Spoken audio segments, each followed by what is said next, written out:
Fox and Friends Weekend host Pete Hegseth blasted The New York Times for publishing an op-ed that was written by the deputy leader of the Taliban who is wanted by the U.S. government.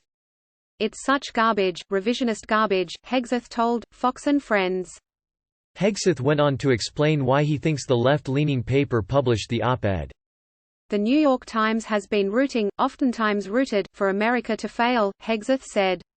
Look at Iraq, look at Abu Ghraib in 2012. The Times ran front-page articles for 32 straight days pointing out how evil and terrible the Americans are in a misinformation campaign against the Iraq War to make all of us there look like we're the bad guys.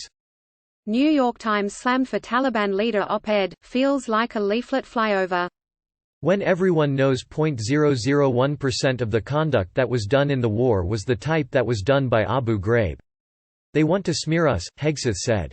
The paper was criticized by many, including its own Afghanistan correspondent, after publishing the opinion piece Thursday. The opinion piece, headlined "What We, the Taliban, Want," was written by Sirajuddin Haqqani as the Trump administration is hoping to reach a peace deal with the Taliban that would end America's longest war and begin the withdrawal of troops from Afghanistan. The Taliban said Monday a deal could be signed by the end of February. When our representatives started negotiating with the United States in 2018, our confidence that the talks would yield results was close to zero. We did not trust American intentions after 18 years of war and several previous attempts at negotiation that had proved futile, Haqqani wrote to open the piece. Nevertheless, we decided to try once more.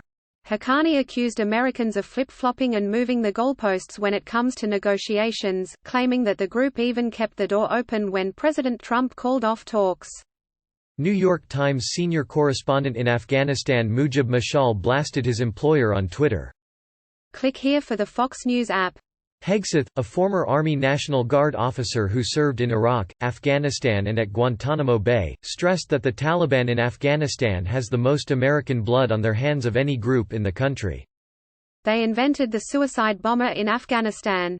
The Taliban will bring Afghanistan all the way backwards if they can, Hegseth said. Fox News' Brian Flood contributed to this report.